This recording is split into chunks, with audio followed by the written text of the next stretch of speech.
Selamat malam para netizen dimanapun kita berada. Salam inspirasi bagi kita semua. Sangat menarik, semakin ada sesuatu antara Egy Sujana dengan Yusril Mahendra.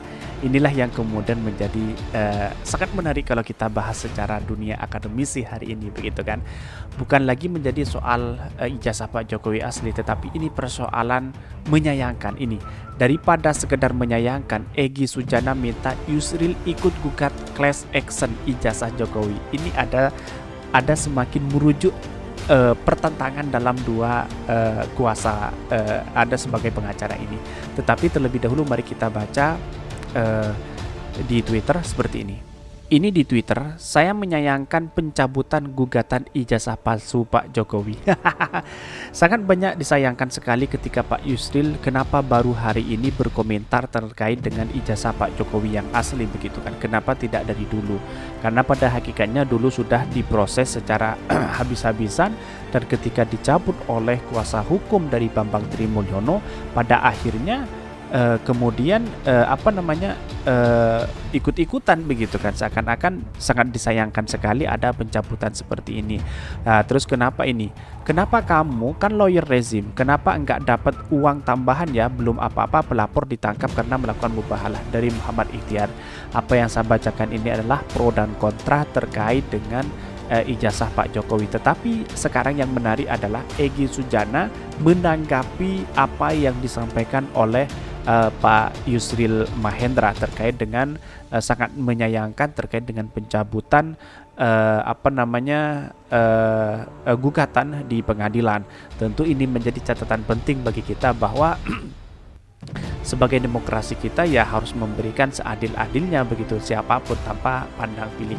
Terus kemudian dari ini Ismail MSH, saya juga mempertanyakan apakah pemberi kuasa yang minta untuk mencabut gugatannya kalau tidak kuasa hukum diduga melanggar kode etik advokat karena melantarkan klaimnya dengan dalih sudah tersangka. Tapi benar bahwa kenapa Pak Bambang Trimulyono itu ditangkap sebelum persidangan, inilah menjadi catatan penting.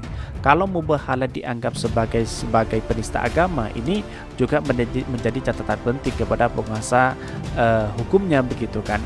Dan bahkan komentar-komentar netizen sangat ramai sekali, begitu. Ini lawyer senior tapi kesan politisnya lengket sekali ya bro. Nggak tahu ada bicara dalam kapasitasnya apa. Yang jelas Pak Jokowi tak akan terbang meski dipuji setinggi langit, dan tak akan jatuh meski dijegal dengan isu kampungan. Kenapa didiamkan ya? Biar tambah kaing-kaing aja orang-orang ini. Ini hanya orang yang nyinyirin yang meragukan keaslian ijazah Pak Jokowi. Logika orang normal, ijazah Pak Jokowi itu pasti asli, sebab sudah melewati beberapa kali tahap pemeriksaan oleh lembaga KPU ketika mencalonkan sebagai wali kota Solo, Gub DKI, dan presiden. Bukan kesannya lagi, Prof. Pemerintah memang benar menggunakan kekuasaannya. Maaf, ini bukan sekedar asumsi. Logika saja, kalau ijazah Pak Jokowi, Presidenku Jokowi memang punya, dia hanya bukan Heri Mulyono, menganggap nggak ada yang menunjukkan ijazah Heri Mulyono. Monggo Bu Idiati, ijazah tunggal bawa ke pengadilan. Ini loh baru ijazah palsu saya asli, saya nggak bohong. Lah ini dibiarin rezim penjajah bacot aja loh pengkhianat ini. Banyak yang yang saya bacakan inilah pro dan kontra di Twitter ya. Ini banyak sekali. Hukum tetap berjalan ya bang. Mereka takut kayak makan dicabut, makanya dicabut. Menyangkut kompetensi absolut. Jadi menurut saya pribadi ini yang ditanyakan publik sangat disayangkan. Tunjukkan ijazah Pak Jokowi yang asli, tunjukkan ijazah Pak Mulyono yang asli. Kira-kira seperti itu apa yang disampaikan, begitu kan. Karena selama ini Heri Mulyono ini belum menunjukkan ijazah yang asli karena beliau sudah almarhum ya. Al-Fatihah untuk beliau. Kami juga menyayangkan Anda punya kapasitas dan kapabilitas yang sangat mumpuni tapi tidak punya nyali, hanya menyaksikan lewat televisi. Ya bagaimana mungkin, Pak Yusril kan belum ditunjuk oleh Pak Jokowi, begitu kan. Jadi dan disayangkan sekali kan, kenapa Pak Yusril baru komentar hari ini, kira-kira seperti itu. Semua pasti menyayangkan. Ngomong-ngomong, mau ikut jadi pengacara Bambang Tri atau tidak? Kalau tidak ya untuk apa bilang menyayangkan? Karena keseringan bohong jadinya gini. Pak, apakah zaman Soeharto gaya pemerintahnya seperti sekarang? Ada perbedaan ya Prof? Benar Pak, harusnya jangan dicabut. Jadi batal dong pembuktiannya, belum klimaks udah. Saya juga bingung kenapa dicabut kalau benar mereka itu gentle, punya keberanian. Lanjut dong, apa sih Eginya udah nggak mau nyali, apa takut masuk penjara? Ini yang saya bacakan. Ada kemungkinan bahwa ijazah Pak Jokowi itu palsu atau aspal, apa yang salah. Biasanya memang suka mengulur-ngulur waktu. Logikanya orang benar itu pasti akan bertindak dengan berani menghadapi semuanya dan akan datang ke pengadilan, setidaknya pengacara akan membawa ijazah asli benar. Ia tunjukkan ijazah asli, ini ijazah asli saya, kira-kira seperti itu kan. Tetapi mari baca dulu di beritanya seperti ini. Ini beritanya yang lagi ramai. Daripada sekedar menyayangkan, Egy Sujana minta Yusril ikut gugat class action ijazah Jokowi. Dikutip dari Politik Air Mall ini, pengacara kondang Yusril Mahendra YMM di YM diminta tidak sekedar menyayangkan soal pencabutan gugatan ijazah palsu Pak Jokowi. Lebih dari itu, Ketua Umum Partai Bulan Bintang tersebut disarankan untuk bisa ikut menyampaikan gugatan class action terkait ijazah Joko Widodo.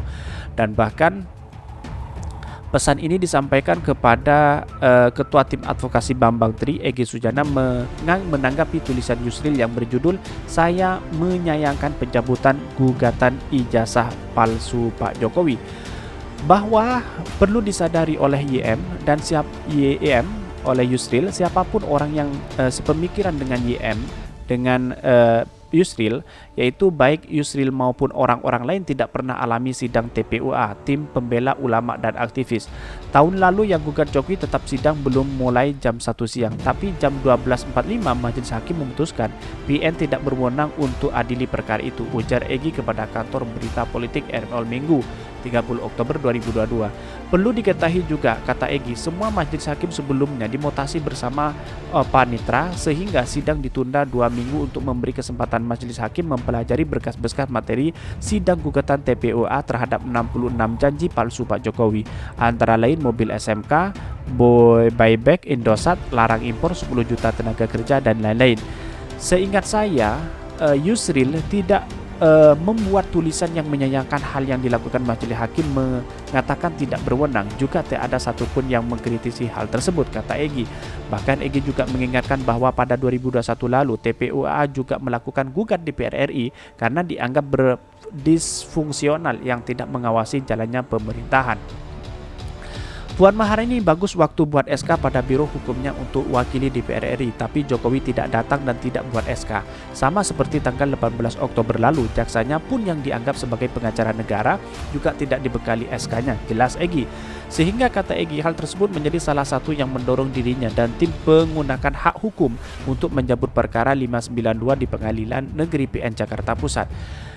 Yusril Ihsan Mahendra dengan kecerdasan sudah mampu menduga Jokowi tidak lagi ada kesempatan untuk membuktikan ijazah asli atau tidak dengan PN.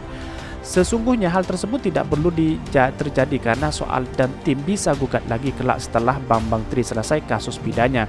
Bahkan kata Egy, masyarakat yang kepo keaslian ijazah Jokowi juga dapat menempuh gugatan class action ke PN di seluruh Indonesia.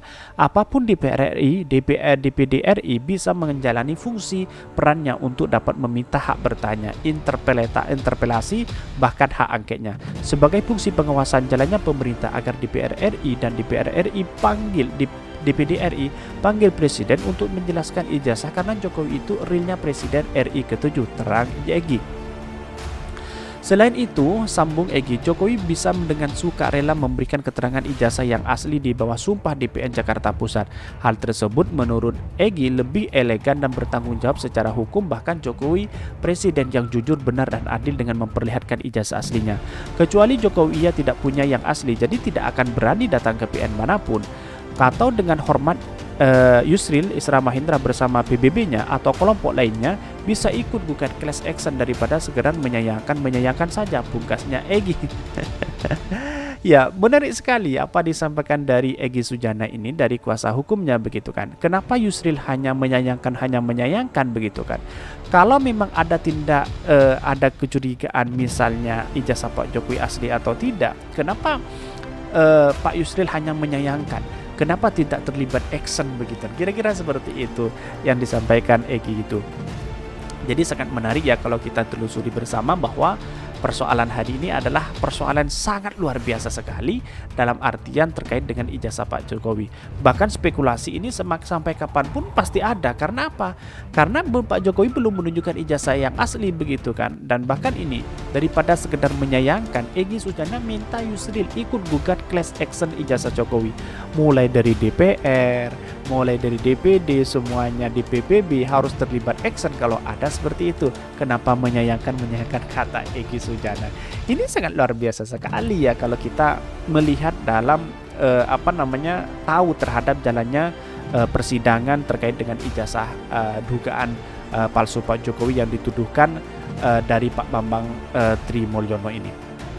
Tapi perlu diingat bahwa saya rasa data-data seperti ini Egy Sujana masih belum punya data terkait dengan adanya apa yang ditulis oleh Pak Bambang Trimulyono begitu. Kira-kira seperti itu. Karena apa? Karena informan itu tidak bisa diakses kecuali Pak Bambang Trimulyono begitu kan. Kalau Pak Bambang Trimulyono mengatakan, ini temu itu dengan bukunya, itu bisa jadi untuk melakukan ke situ begitu kan. Artinya ya bisa jadi hari ini menjadi spekulasi besar kepada negara kita. Kira-kira seperti itu. Dan bahkan sangat disayangkan sekali ya Yusril ini terkait dengan menyayangkan ini begitu kan. Kenapa tidak terlibat langsung kepada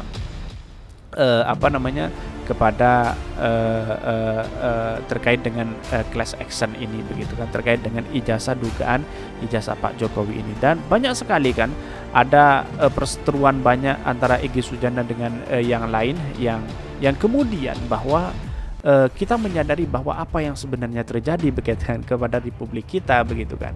Ini perlu diketahui juga bahwa ini Egy Sujana semua majelis hakim sebelumnya dimutasi bersama para pemitra sehingga sidang ditunda 2 minggu untuk memberi kesempatan majelis. Waktu itu atas waktu itu masih ada kaitannya dengan janji Pak Jokowi terhadap ini.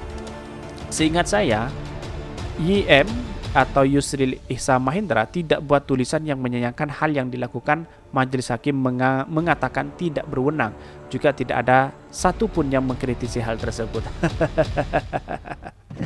Jadi mungkin apa kaitannya dengan politisasi? Ya wallahu alam, saya tidak tahu. Tetapi kami yang saya baca dan kami yang tangkapi terkait dengan ini bahwa seharusnya ya Pak Yusril juga terlibat dalam ini. Tidak hanya kenapa dicabut baru menyayangkan baru ada action begitu. Kira-kira seperti itu analisanya. Tapi perlu diingat bahwa kedua-duanya Egy Sujana dan Pak Yusril adalah pengacara yang baik dan handal dan perlu diingat bahwa kalau ini ditarik benang merah sebenarnya Pak Yusril itu mewakili dari Pak Jokowi, terus kemudian Egy Sujana mewakili dari Bambang Tri.